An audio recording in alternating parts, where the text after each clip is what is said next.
This is Paslodes Precision Placement Nailer, also known as a PPN. And what this gun does is it's got a little tooth at the end there, and you can line that up in a hole in a piece of hardware, and it shoots a nail directly into that hole. So this is the tooth here, and as you can see, I can line that up, push it into a hole, and that nail goes directly into the hole. Alright, so there's a few things I want to talk about with this gun. Firstly, how much it's going to cost to buy and run, the weight and the feel of the tool, and how useful the tool really would be. And then I also want to try the gun out in a few different applications. I want to see how quick it can shoot these nails and how useful it is actually going to be in a real world purpose.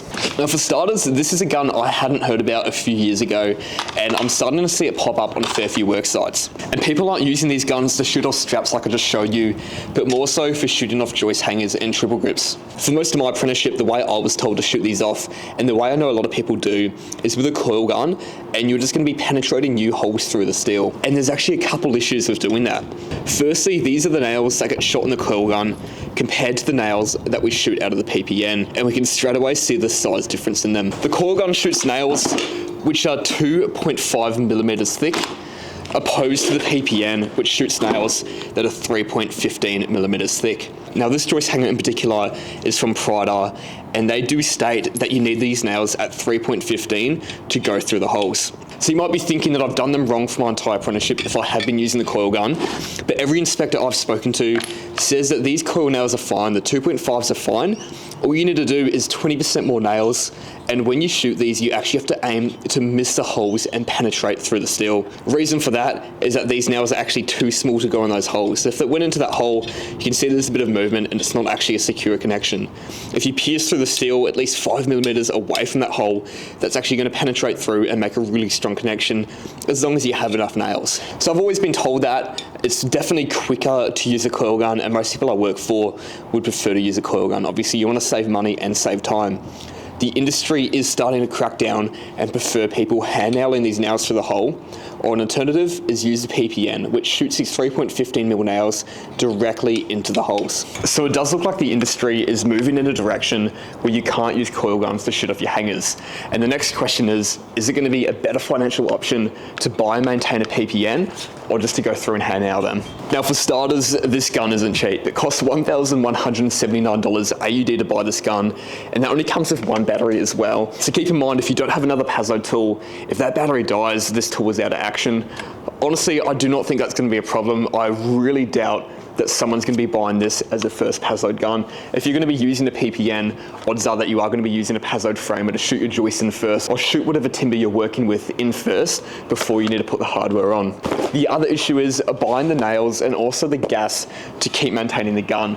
I think this box cost me around $105, and this came with 1,600 nails and 2 fuel cells. The 2 fuel cells should be enough to get through and shoot off all those nails. I haven't gone through a full box yet, so I can't confirm on that, but I'm looking at it. It looks like we've gone through more than half of the box, and I'm still in the first fuel cell, so that does look promising. So that's 1,600 nails. This is a typical joist hanger that you'll be using for LVLs, balcony beams, any rafters like that. And we've got 1, 2, 3, 4, 5, 6, 7, 8, 9, 10, 11, 12, 13, 14, 15 holes on one side. So that means we need 30 nails for one joist hanger. And that means that this box can shoot off 53 of those joist hangers. And I suppose you can do the math right there. Depending on how big your job is, how many joist hangers are, it could get pretty expensive buying that gun and maintaining it to shoot off all your joist hangers. Right, so obviously you're going to spend a bit of money to use and run this gun. The other thing that costs money though is labor. And I want to see how long it's going to take me to hand nail one side of this joist hanger compared to shooting it on. One thing I do want to mention though is that I am probably going to be hand nailing this far side, which is going to be my dominant side using my right hand. So this side should be a little bit quicker than doing the left side. I don't think the times are going to change by too much though. If you know what you're doing, swinging a hammer one way or the other way shouldn't be too much of an issue. Alright, before we start this test, I'm going to make a quick correction.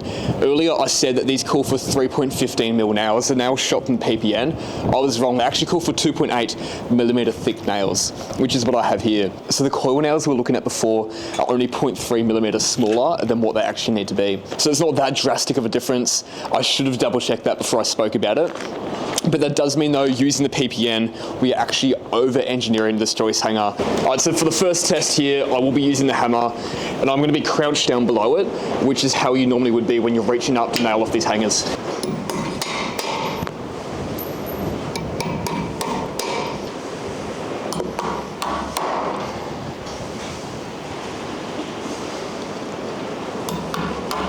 Alright, so I might skip through some of that. You don't want to sit here for 20 seconds or however long that took and just watch me hit nails. And we can see though, hitting the nails in is actually pretty quick.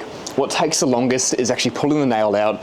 It's a pretty cold day out here, so my hands are a bit numb. I'm trying to readjust the nail, line it up with the hole. And I'm actually curious now, let's jump into the PPN and see how much quicker that one's going to be.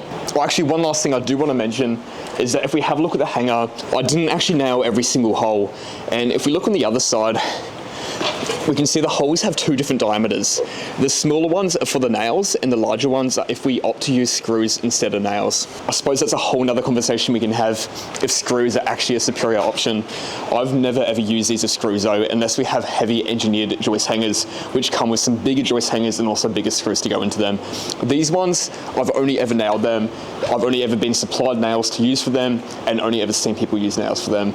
But there is the option to use screws. Alright, so we're going to load this gun up, and one thing we can notice is that we don't actually get many nails in a rack. So when you're going through shooting off joist hangers, I find myself to be constantly pulling out more nails and always reloading it. Normally for any Paslode gun, you have to wait until all the nails are shot through before you put another rack of nails in. And then you can put your clip back and it only holds the nails in if the nails stop roughly around there, so it can come in behind the nails and hold them in place. For the PPN, I can throw a rack in now, and as we can see, the nails are actually sticking out through the end of the magazine. And then I can pull back the clip here and push those down. And I can drop it anywhere, and what that does is that it can clip onto nails anywhere in the magazine. So you don't have to worry about using the gun, using all your nails up before you swap and get another rack out. We do have 25 nails in a rack, so it means in this application I'll get 15 on one side, switch to the other side, get halfway through, and then I have to stop and reload the gun. What I could do now is shoot one side of the joist hanger off. While I'm moving around to shoot the other side off, I can throw another rack into the gun and then not have to worry about reloading halfway through shooting off the side of the joist hanger. I think it's a cool little feature that they've added in there, and I have found that to be pretty useful. But anyway, let's jump onto the joist hanger now and see how quick we can use this gun.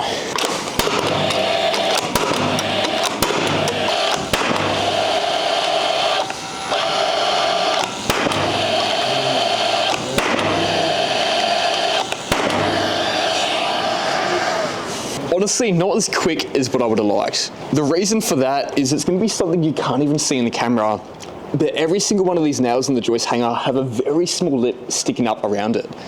And that means once I shoot a nail, I can't actually just drag the nose over and it won't fall into that next hole. That small lip actually stops that nose from falling in, so I've got to pull the gun up and then really align it and try to get it into that hole.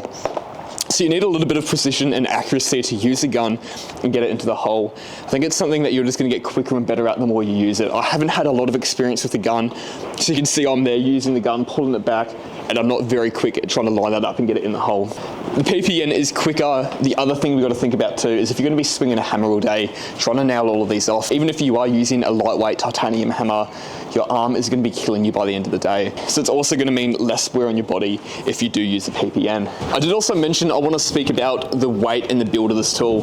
This is probably one of the best balanced and weighted guns I've ever used. I'm comparing this to fixing guns, framing guns, coil guns. I really like the feel of this PPN. I've never picked up, never used another PPN before, so I can't compare this to any other PPN gun on the market. But for a PPN especially, it's going to be a gun you're using above your head almost all of the time. So for it to be lightweight, easy to use, and well balanced, that gets a lot of ticks in my book. Something else I love talking about, and if you are going to be using this to do speed race, which I have done a bit of on this job here, is that it's got an amazing belt hook and rafter hook. We've got a long, deep belt hook, so I can drop this in my tool belt. And some guns you drop in there and you're worried if you move around too much or even jump up and down, it's going to fall out. That is well and truly secure. We do have the rafter hook there as well, and that can tack in out of the way if you don't need it. And then if you're up on the roof, easily spin that around, and that there is wide enough to go over a 45mm truss. I've actually lost my tape. I don't know where my tape is, but using the speed square, I can see we've got a gap of about 70mm there. So I think if you wanted to, you could get that over a double girder truss too. Now I'm sure at this point in the video anyway, there's going to be a few comments talking about me using coil guns on joist hangers. It's quite controversial. I know some people that stand by it, they'll probably laugh at the idea of using a PPN. It may not be a choice I have soon though if the industry does keep going this way. I'm curious though on how everyone does shoot off the hangers. If you think the PPN is going to be a gun that we're going to be seeing a lot more of in the future, or if you think it is a waste of money and hand nailing them is the way to go. I'm a pretty big fan of this gun. I still am on the fence though on if I am going to keep going out and buy nails for it, or if there's going to be a lot of the time where I'd rather go through and hand nail. The money does become a bit of a factor. $100 for a box does add up pretty quickly, so I'm going to still be playing around with that and making up my own opinion in my own mind on that. So I want to know what you guys think as well.